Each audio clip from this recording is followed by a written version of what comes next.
मच्चितः सर्वदुर्गाणि मत्प्रसादात् तरिष्यसि अथ चित्त्वम् अहङ्कारात् न श्रोष्यसि विनक्ष्यसि। मत अहंकारात है, न श्रोष्यसि है। आप सदार्थ में जाएंगे तो वहां पे है न श्रोष्यसि, जो नहीं सुनता है, चाहे जो नहीं सुनोगे। मच्चितः सर्वदुर्गाणि मत्प्रसादात् तरिष्यसि अथ चेत्त्वम् अहङ्कारात् न श्रोष्यसि विनक्ष्यसि मच्चित्तः सर्वदुर्गाणि मत्प्रसादात् तरिष्यसि अथ चेत्त्वम् अहङ्कारात् न श्रोष्यसि विनक्ष्यसि। बोलिए। मच्चित्तः सर्वदुर्गाणि मत्प्रसादात् तरिष्यसि अथ चेत्त्वम् अहङ्कारात् न श्रोष्यसि विनक्ष्यसि।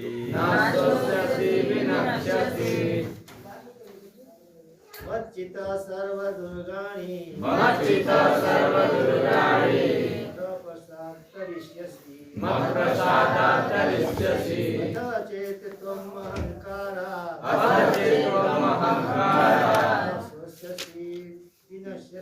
न श्रोष्यसि विनक्ष्यसि। मच्चित्तः सर्वदुर्गाणि मत्प्रसादात् तरिष्यसि अथ चेत्त्वम् अहङ्कारात् न श्रोष्यसि विनक्ष्यसि। मच्चित्तः सर्वदुर्गाणि मत्प्रसादात् तरिष्यसि अथ चेत्त्वम् अहङ्कारात् न श्रोष्यसि विनक्ष्यसि। बोलिए बोला प्रभु। मच्चित्तः सर्वदुर्गाणि मत्प्रसादात् तरिष्यसि अचेत्त्वम् अहङ्कारात् न श्रोष्यसि विनक्ष्यसि। मच्चित्तः सर्वदुर्गाणि मत्प्रसादात् तरिष्यसि चेत्त्वम् अहङ्कारात् न श्रोष्यसि विनक्ष्यसि। मच्चित्तः सर्वदुर्गाणि मत्प्रसादात् तरिष्यसि अथ चेत्त्वम् अहङ्कारात् न श्रोष्यसि विनक्ष्यसि। मच्चित्तः सर्वदुर्गाणि मत्प्रसादात् तरिष्यसि अथ चेत्त्वम् अहङ्कारात् न श्रोष्यसि विनक्ष्यसि। मच्चित्तः सर्वदुर्गाणि मत्प्रसादात् तरिष्यसि अथ चेत्त्वम् अहङ्कारात् न श्रोष्यसि विनक्ष्यसि। मच्चित्तः सर्वदुर्गाणि मत्प्रसादात् तरिष्यसि अथ त्वम् अहङ्कारात् न श्रोष्यसि विनक्ष्यसि। मत मेरी चित्ता चेतना में सर्व सारी दुर्गाणी बाधाओं को मत प्रसादात् मेरी कृपा से तरिष्यसि तुम पार कर सकोगे। अथ लेकिन चेत यदि तुम अहंकारात् मिथ्या अहंकार से न श्रोष्यसि नहीं सुनते हो विनक्ष्यसि नष्ट हो जाओगे। अनुवाद एवं तात्पर्य बाय हिज डिवाइन ग्रेस ऐसी भक्ति वेदांत स्वामी श्री प्रभुपाद जी के द्वारा इस प्रकार है। अनुवाद में प्रभुपाद जी लिखते हैं कि यदि तुम मुझसे भावना भावित होगे तो मेरी कृपा से तुम बद्ध जीवन के सारे अवरोधों को लांघ जाओगे। लेकिन यदि तुम मिथ्या अहंकार वश ऐसी चेतना में कर्म नहीं करोगे और मेरी बात नहीं सुनोगे, तुम विनष्ट हो जाओगे। तात्पर्य में प्रभुपाद जी लिखते हैं कि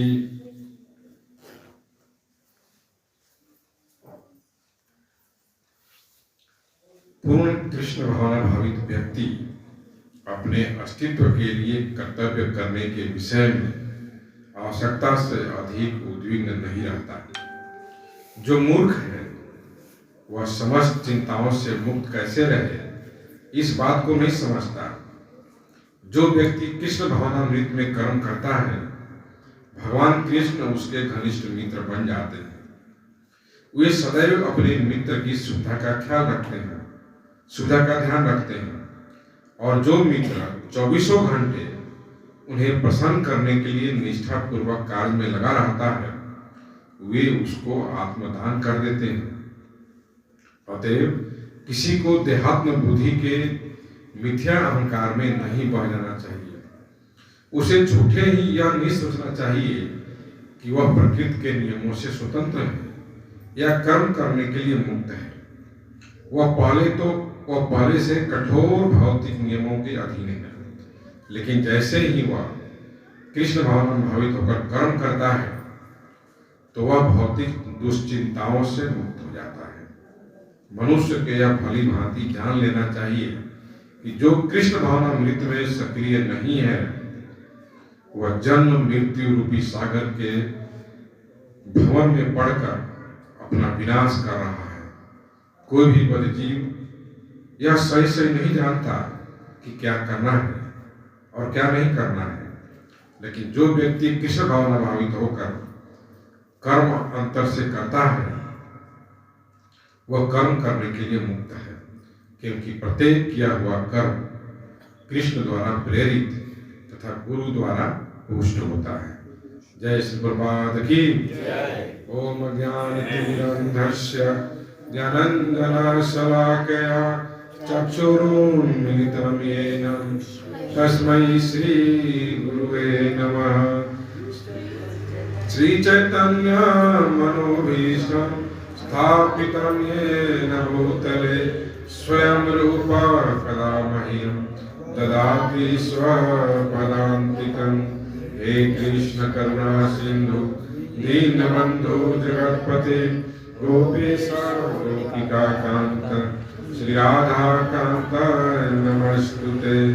तप्त कांचन गौरांगी श्री राधे वृंदावनेश्वरी विश्वानुसुते देवी प्रणमामि हरिप्रिये। वाञ्छाकल्पतरुभ्यश्च कृपा सिन्धुएव च पतितानां पावनेभ्यो वैष्णवेभ्यो नमो नमः। नमो विष्णुपदाय कृष्णपृष्ठाय भूतले श्रीमते भक्तिवेदांत स्वामिनिति नामिने। नमस्ते सरस्वते देवे गौरवाणी प्रचारिणे निर्विशेष शून्यवादी पाश्चात्य देशकारिणे। जय श्री कृष्ण चैतन्य प्रभु नित्यानंद श्री अद्वैता गदाधर श्रीवासादि गौर भक्तवृंद।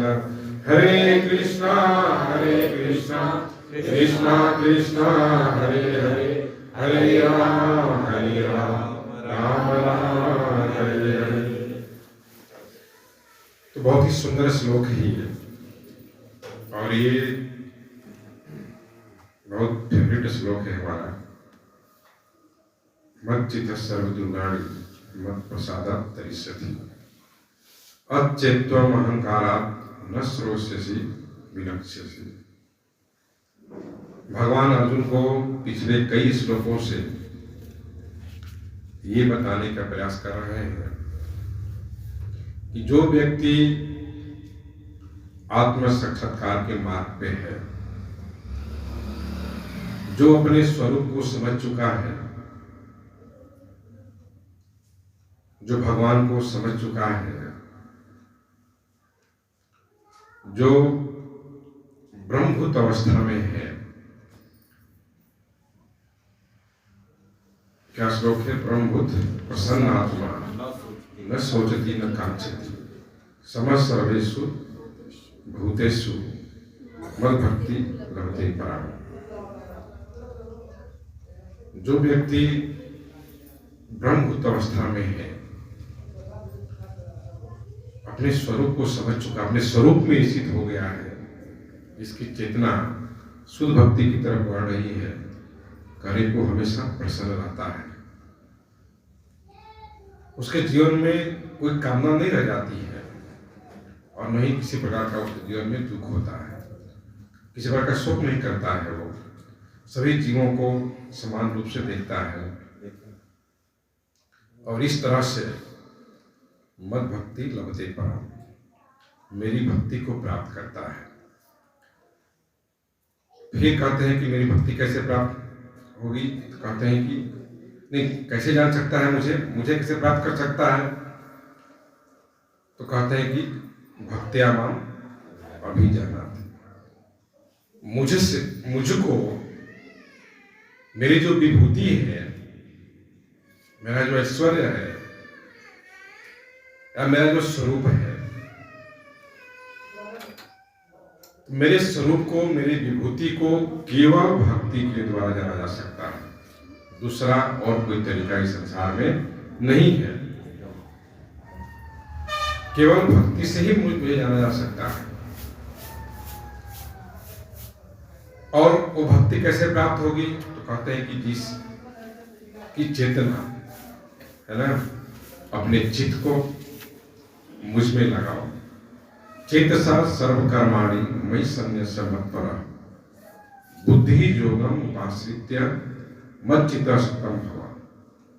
चेतसा सर्वकर्माणि, अपने सभी कर्मों को, सभी कर्म मतलब अपने आश्रम में रहकर, अपने आश्रम में रहते हुए, 4 वर्ण आश्रम हमारे हैं,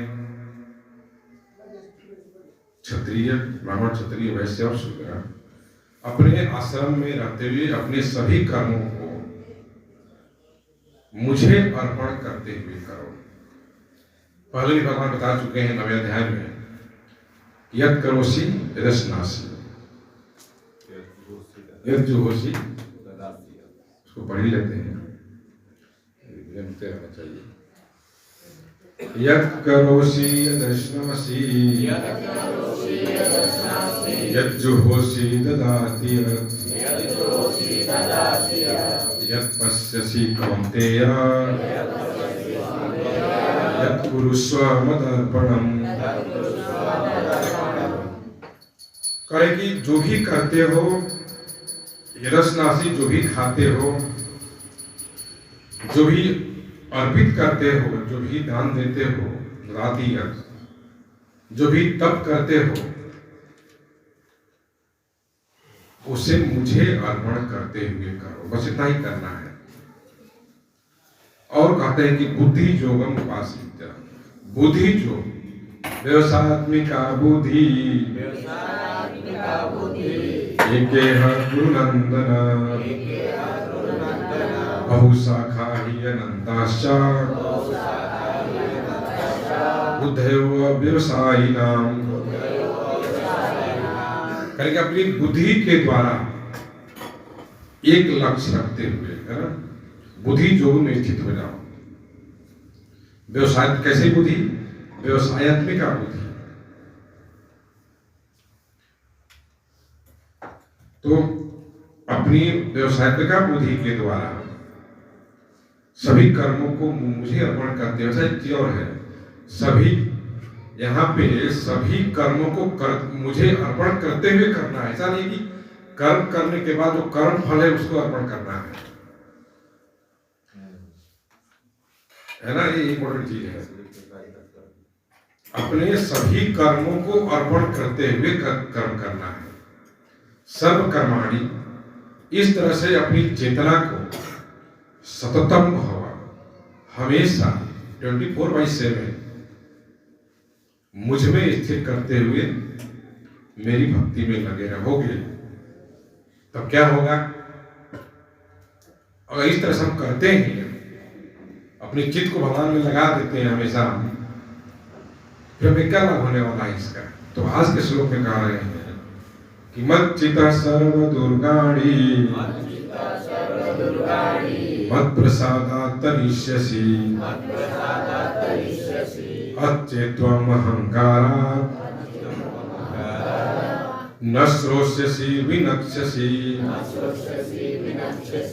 मच्चिता सर्व दुर्गाणि। वहां का अर्थ है सर्व कर्माणि, यहाँ का है सर्व दुर्गाणि। दुर्ग का मतलब होता है कीला, और यहां भी अर्थ में होगा बाधा, है ना। हमारे जीवन में सभी प्रकार की बाधाएं, सभी प्रकार की कठिनाइयां, हमारे जीवन में अनेक कठिनाइयां हैं। सामाजिक समस्याएं हमारी बाधाएं हैं, पारिवारिक समस्याएं हैं, फाइनेंशियल समस्याएं हैं। समस्याओं से हम भरे हुए हैं। ब्रह्मा जी कहते हैं पग पग पर बाधा है, विपत्ति है इस संसार में। समाश्रिता, कैसे श्लोक को पढ़ लेते हैं यहाँ से। समाश्रिताये पद पल्लव प्लवम्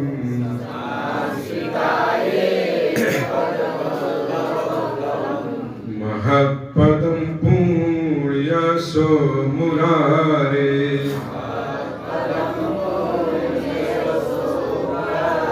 भावाम्बुधिर्वास पदं परं पदम्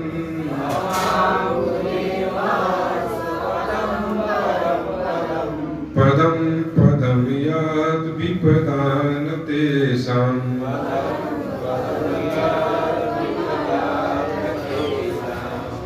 कहे कि संसार में पद पद पे, पग पग पे विपत्ति है, कठिनाइयां हैं, लेकिन जिसने भी कहे कि समाज सीता ये पद पल्लव, जिसने भी संसार में, भौतिक संसार में रहते हुए भी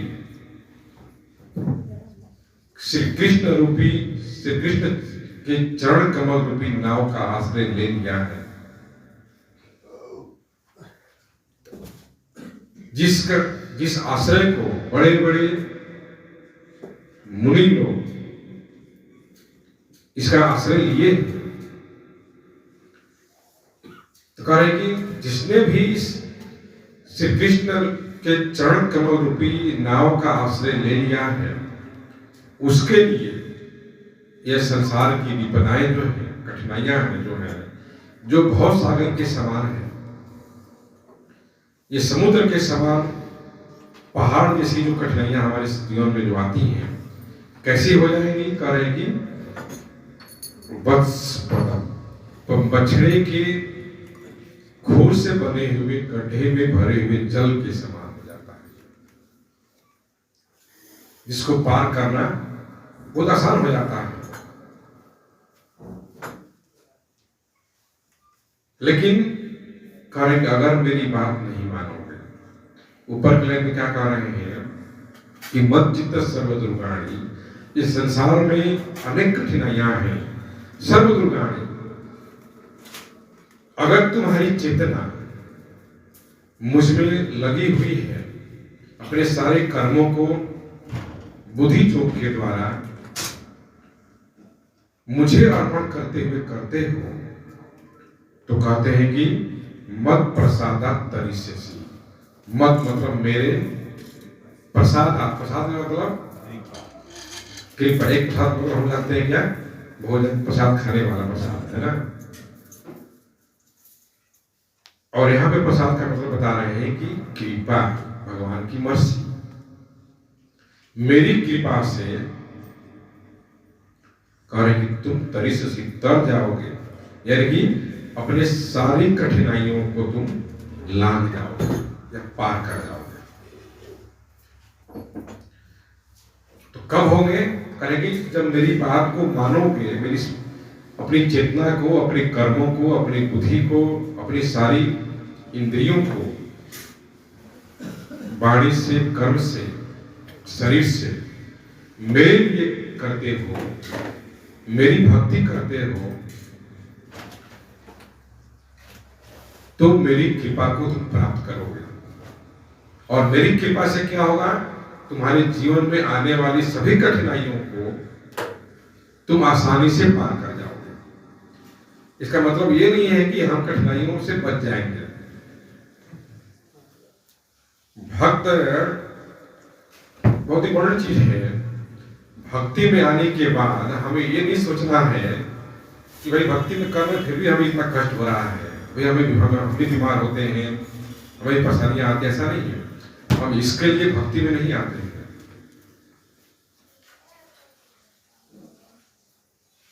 चिंता हमें होती है, लेकिन कृष्ण की जो चिंता है उस चिंता को लेने के लिए हम भक्ति में आते हैं। कृष्ण की चिंता हमारी चिंता होनी चाहिए। तो इन कठिनाइयों से मेरी कृपा से तुम पार कर जाओगे। लेकिन अब दूसरे लाइन में क्या बोल रहे हैं कि अच्युतत्वम अहंकार। लेकिन अगर तुम मेरी बात नहीं मानोगे, अहंकार बस कैसे नहीं मानोगे? तो व्यक्ति सोचता है कि हम सब जानते हैं, मुझे क्या करना है मुझे सब पता है, आपको बताने की जरूरत नहीं है। क्यों ऐसा सोचता है व्यक्ति? अहंकार बस। क्यों अहंकार आता है? इसको बोलते हैं, ये प्रभाव देखते हैं कि मिथ्या अहंकार है, ये सच्चा अहंकार नहीं है।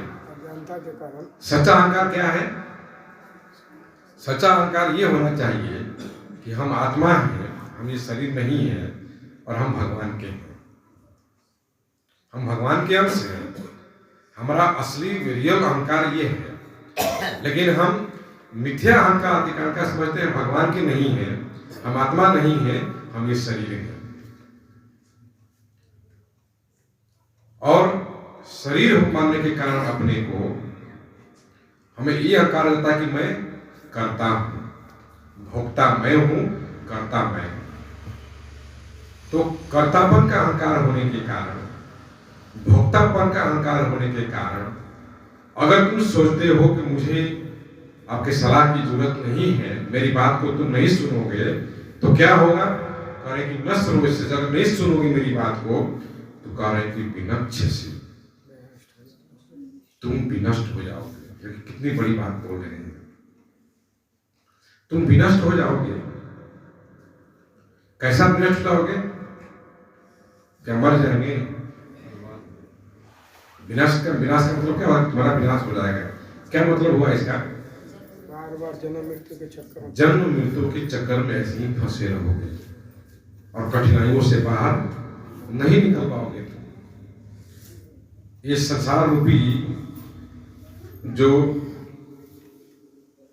विनाश का कारण बनोगे, माया तुम्हें हमेशा दुख देती रहेगी। माया किसकी है? भगवान की है। भगवान माया से परे है, भगवान मायातीत है। और माया मतलब क्या? अविद्या, अज्ञान। तो भगवान को जानने का तरीका है ज्ञान से, है ना, भक्ति से।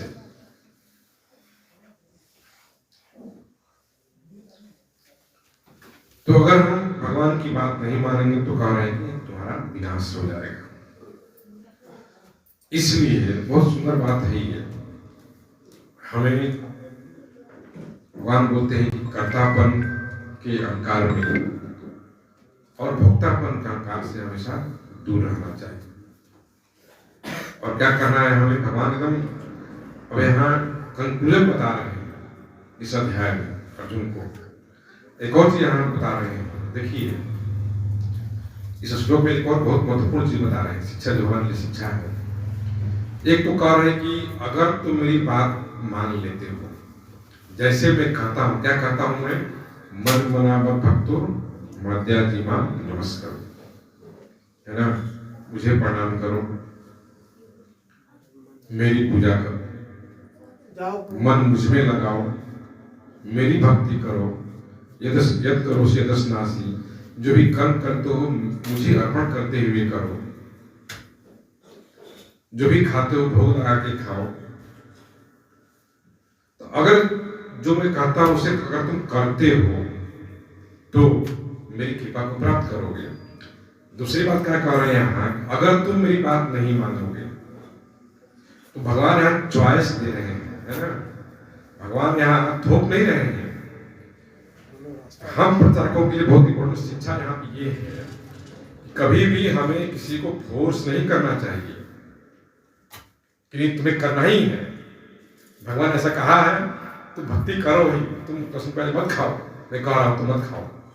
नहीं, हम सिर्फ किसी को बता सकते हैं कि क्या सही है क्या गलत है, क्या हमारी आत्मा के लिए सही है क्या गलत है।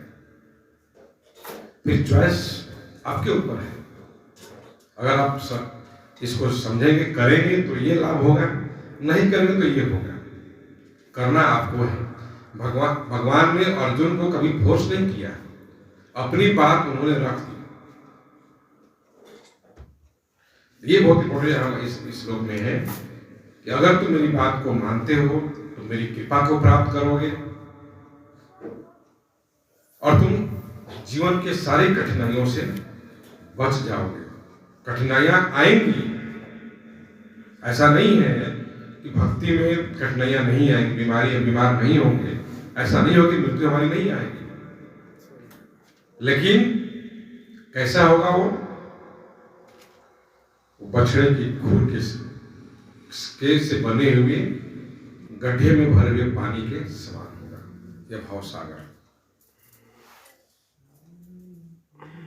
दूसरा, मृत्यु हमें भी आएगी। चार उदाहरण देते हैं बिल्ली का और चूहे का, कि जिस प्रकार से एक बिल्ली जब अपने बच्चे को अपने मुंह में उठाती है और एक स्थान से दूसरे स्थान तक ले जाती है तो बिल्ली का बच्चा प्रसन्न होता है, चिल्लाता नहीं है। लेकिन अगर वही बिल्ली एक चूहे के बच्चे को पकड़ ले, उससे अगर ले जाए तो वो चूहे के लिए बिल्ली का जो मुख है काल के समान है। तो संसार के लोगों के लिए मृत्यु जो है इतनी भयावह है, वह नरक का द्वार है। लेकिन एक भक्त के लिए मृत्यु क्या है? भगवत धाम जाने का मार्ग है। इसलिए मृत्यु जो है तैयारी है भगवत धाम जाने के लिए, भक्तों के लिए। मृत्यु से भक्त भी डरता नहीं है, तैयारी करता है। आर्ट ऑफ डाइंग है ना, इसकॉन आर्ट ऑफ डाइंग सिखाता है। संसार के लोग आर्ट ऑफ लिविंग सिखाते हैं, है ना, आर्ट ऑफ लिविंग। लेकिन इसकॉन आर्ट ऑफ डाइंग, मरने की कला सिखाती है कि मरना कैसे है।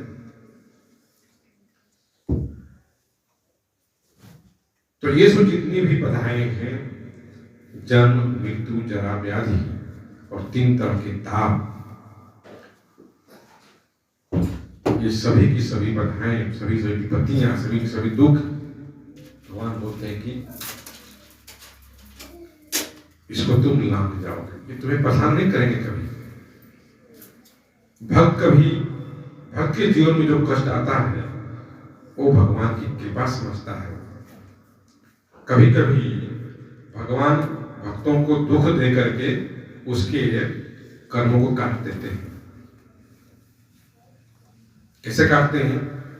जैसे मान लीजिए कि बच्चा है, बच्चा को टीका दिलाने जाना है तो माँ ही बच्चे को ले जाती है सुई दिलवाने के लिए, और सुई का कष्ट भोगना पड़ता है बच्चे को। लेकिन सुई देने के बाद माँ खुश होती है, दुख नहीं होती है, दुख नहीं होती है। या मान लीजिए फोड़ा पड़ जाए, घाव हो जाए, तो माँ बच्चे को डॉक्टर के पास ले जाती है और फिर उसको टीका लगवाती है और फिर वो खुश हो जाती है। बात ये फोड़ा में क्या है? हमारे विषय वासनाओं का संग्रह है।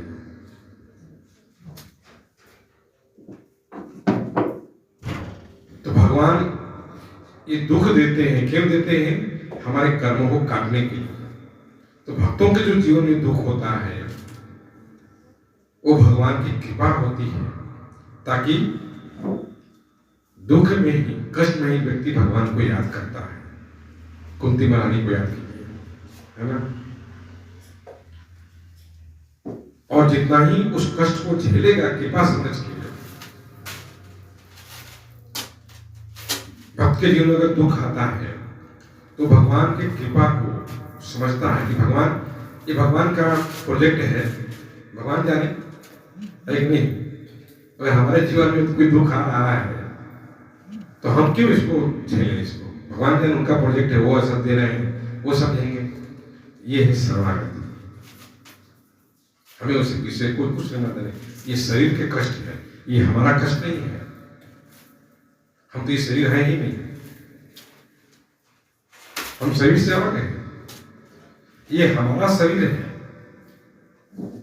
शरीर हम नहीं है।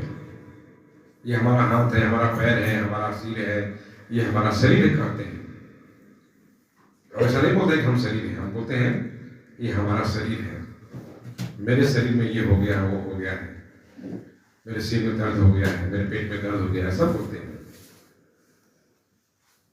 तो हमें शरीर में, ये हमारा शरीर है, तो मेरे शरीर में ये सब कष्ट हो रहा है। तो ये लेना वो हमारे ऊपर है, न लेना भी हमारे ऊपर है।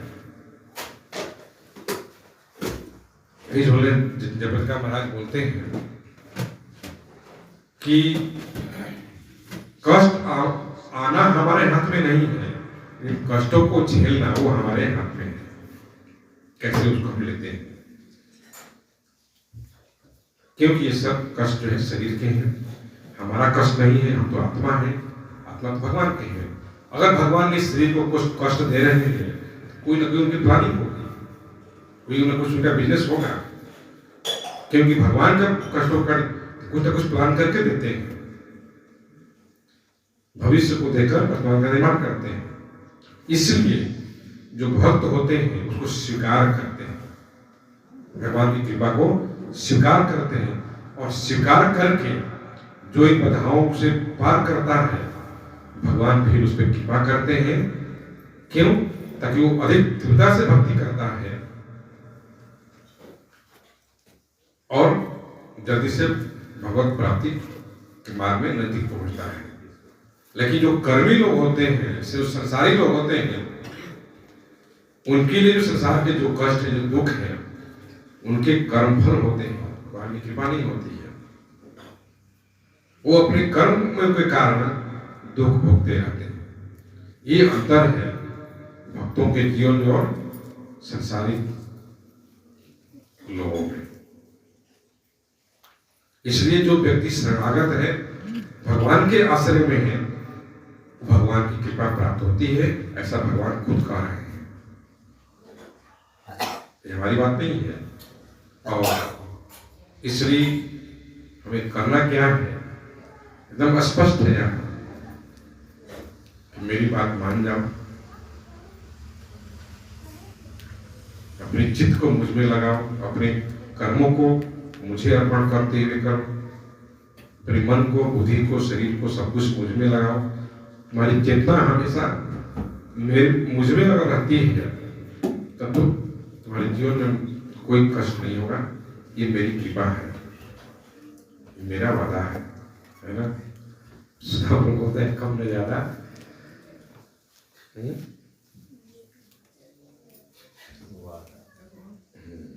लेकिन अगर मेरी बात नहीं मानोगे तो तुम नष्ट हो जाओगे। Thank you very much. Hare Krishna. कोई प्रश्न है? इसमें एक प्रश्न था, यदि आप बोले भगवान कष्ट देते हैं, तो ये भगवान कष्ट देते हैं कि अपने कर्मों का कष्ट हमको मिलता है? ये बताइए। क्योंकि भगवान तो बताए ना कि जैसा करोगे वैसा मिलेगा। अभी दो चीज बताए हैं। मेरे लिए अगर करोगे सुखी रहोगे, प्रसन्न रहोगे, और मेरे लिए नहीं करोगे तो कष्ट में रहोगे।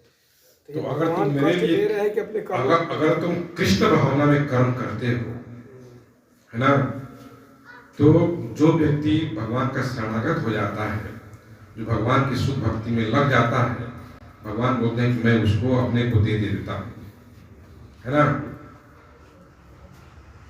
मैं दे देता हूँ। तो इसका मतलब ये हुआ कि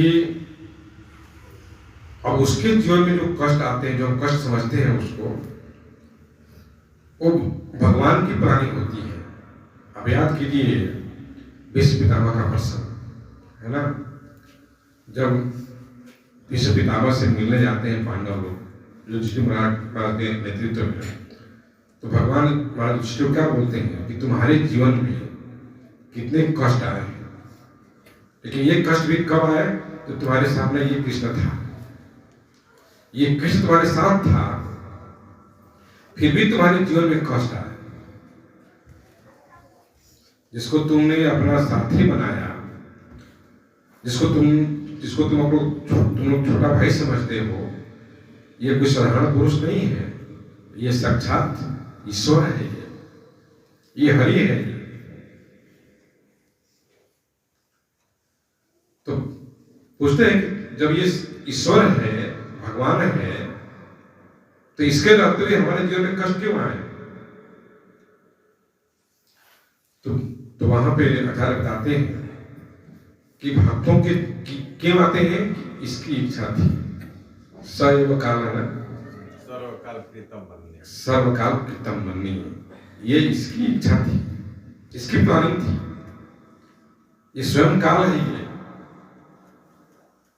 तो इसका मतलब ये हुआ कि भक्तों के जीवन, इसका व्याख्या करते हुए आचार्य बताते हैं कि भक्तों के जीवन में जो कष्ट आते हैं, तुम्हारे जीवन में जो कष्ट आए, ये इसकी इच्छा थी।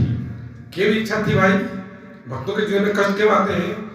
क्योंकि अगर कष्ट आते हैं, भक्तों के जीवन में जो कष्ट आते हैं, आएंगे जब, तो वो भक्त भगवान की, उसको भगवान की कृपा समझता है कि भगवान की प्लानिंग है, भगवान की इच्छा है। तो वो व्यक्ति जो है भगवान की इच्छा के अनुसार, उनकी कृपा इसकी उस कष्ट को सह लेता है, और जब व्यक्ति सहता है तो भगवान और प्रसन्न होते हैं, है ना। वो रोता नहीं है, उसको सहता है, और सहता है तो भगवान उस पर और कृपा करते हैं और उसके दुखों को भी दूर करते हैं। और इस प्रकार से व्यक्ति जो है भक्ति की तीव्रता को और बढ़ा देता है, दुख में, कष्ट में। और जितना ही तीव्र तीव्रता से भक्ति करेगा, उसका क्या रिजल्ट होगा? बहुत जल्दी ही भगवत प्राप्ति होगी उसकी, है ना। भगवत धाम, बैक टू गॉडहेड जाएगा। लेकिन जो कर्मी लोग हैं, जो भक्त नहीं हैं, उनके जीवन में जो कष्ट आते हैं, वो तो भगवान को समझता ही नहीं है, भगवान को मानता ही नहीं है, भगवान की बात वो तो कर ही नहीं सकता है। फिर उसके जीवन में कष्ट कैसे आते हैं? उसके जीवन में जो कष्ट आते हैं उसके कर्मों का फल होता है। जैसा वो कर्म करेगा वैसा वो कर्म फल पाएगा। यही समझना चाहते हैं। हो रहा है जैसे एक हम लोग अभी प्रारंभिक भक्त हैं और एक भक्ति के उच्चतर लेवल के, यहाँ भी ये चीज समझना होगा कि कैसे भक्तों के जीवन में भगवान देते हैं। क्या जो अभी प्रारंभिक भक्ति का स्तर पे है, उसके जीवन के जो दुख है किस कैटेगरी में आएंगे? कर्मी की कैटेगरी में आएगा कि फिर भक्त की कैटेगरी में आएगा? कुछ तो कष्ट ऐसा होता है जो उसका फल तुरंत मिल जाता है ना। कुछ हम लोग जब ये फल की चर्चा कर रहे थे भक्तिधर्म सिंधु में, तो पाप कितने प्रकार के होते थे? ये प्रारब्ध और अपरारब्ध, तो वो तो क्या अलग चीज हो गया। मेन चीज ये है कि जो व्यक्ति अब भक्ति में आ गया, भगवान का नाम लेने लगा, तो अभी हम आज पढ़ रहे थे भक्ति को ठाकुर जो नाम की महिमा में हमको दिखा कि जो व्यक्ति एक बार भी भगवान का नाम ले लिया, भगवान का नाम लेने लगा, उसको हमें वैष्णव समझना चाहिए। वैष्णव मतलब विष्णु का, है ना, वो भगवान का हो जाता है, उसका ख्याल भगवान रखते हैं। उसके जीवन में जो भी कष्ट होता है, तो वो पूर्व कष्ट भी हो सकते हैं, लेकिन वो कैसा, वो होते हैं गाय के बछड़े खून के समान हो जाता है। लेकिन भक्त उसको कैसे लेता है? भगवान की कृपा को समझता है। चाहे वो उसके जीवन में कष्ट कैसा भी हो, पूर्व जन्म का हो चाहे इस भक्ति के बाद का हो, वो कष्ट जो है शरीर का ही है, तो पता है ये शरीर का कष्ट है। आत्मा को भी कष्ट नहीं होता। आत्मा का स्वरूप समझते हैं, आत्मा सच्चिदानंद स्वरूप है, भगवान का है। उसे कोई काटिए, मारिए, है ना, भिंगाइए, डुबाइए, जलाइए, कोई फर्क नहीं पड़ता है आत्मा को। तो जो भी कष्ट हमारे जीवन में आते हैं ये शरीर के हैं, और शरीर को जो कष्ट दे रहे हैं, भगवान चाहे कष्ट दें चाहे मारें, कुछ भी करें, भक्त उसको भगवान की कृपा समझता है। और एक चीज और जो आप बताए कर्म के विषय में, कि हमें कर्म कृष्ण के लिए करना है, अपने मन के अनुसार कर्म करके उस कर्म के फल को अर्पण नहीं करना है। इसको थोड़ा और ओपन कीजिए, इसको कैसे समझे? मतलब तो हम कोई पाप कर्म कर दें, है ना, पाप कर्म करें, गलत काम करें, करते रहे, कहीं फल वही भगवान ले लिया, ये सही चीज नहीं है ना। बेस्ट क्या है? कर्म को ही भगवान को अर्पण करें। अगर तो कर्म जब भगवान अर्पण करेंगे तो हम गलत काम की तरफ नहीं जाएंगे, पाप कर्म नहीं करेंगे। लेकिन पाप कर्म करके अर्पण नहीं भाई कब करेंगे? तो एक बार 2 बार माफ करेंगे भगवान का, लेकिन नहीं। तो बेस्ट क्या है?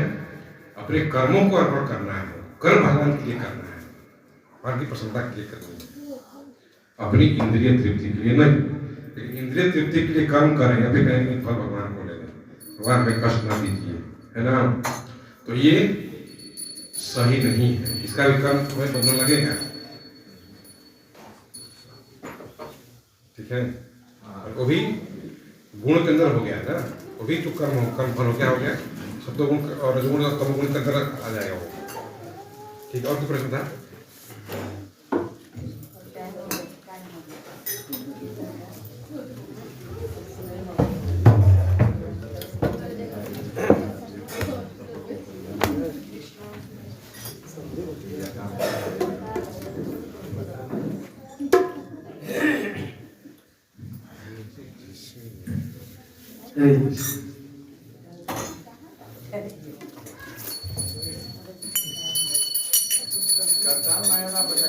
हरे कृष्ण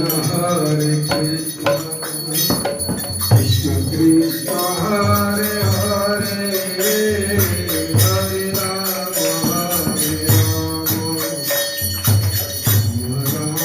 हरे हरे,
हरे हरे हरे राम हरे राम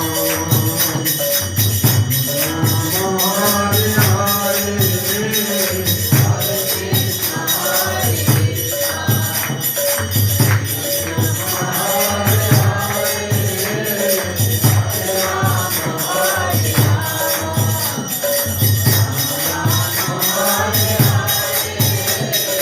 हरे कृष्णा कृष्ण कृष्ण हरे हरे हरे राम राम राम हरे हरे हरे कृष्णा कृष्ण हरे हरे राम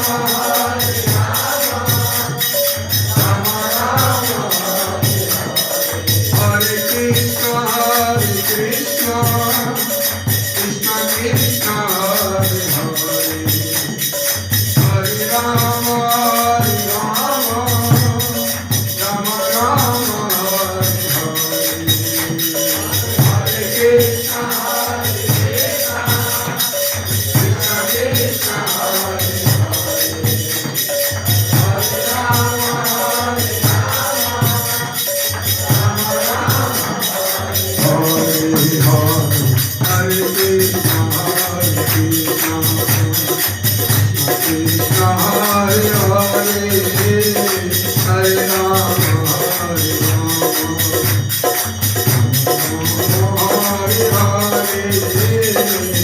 कृष्ण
कृष्ण हरे हरे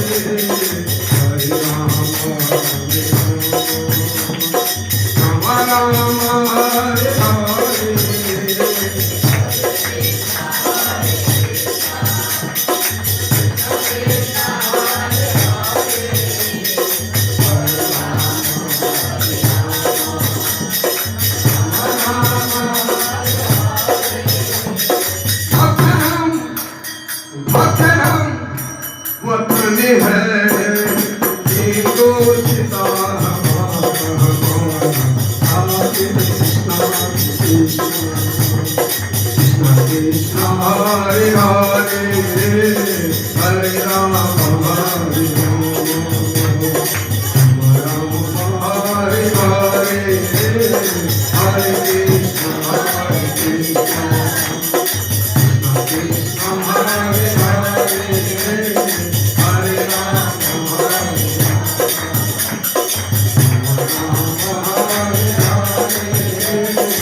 हरे कृष्ण कृष्ण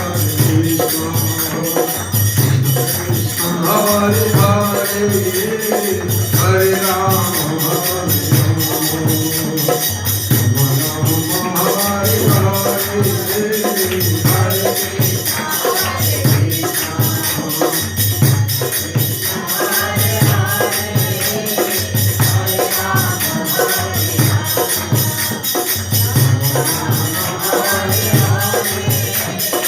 हरे कृष्ण हरे हरे हरे राम हरे हरे हरे कृष्ण कृष्ण हरे हरे हरे राम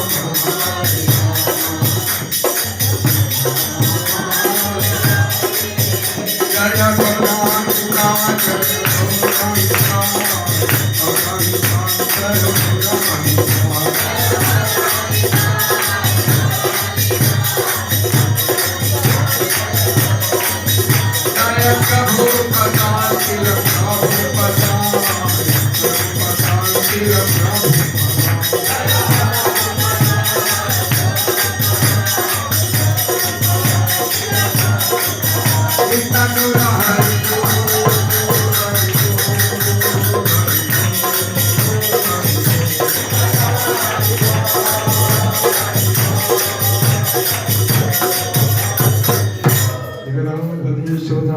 राम की गौर विकार भगवान की साईनाथी के जय गौर प्रेमानंद हरि कल एकादशी है। सभी लोग मंगला आरती में ज्यादा से ज्यादा संख्या है। सभी लोग ऐसे तो सभी लोग आते हैं, लेकिन उससे भी ज्यादा लोग आए। हरे कृष्ण।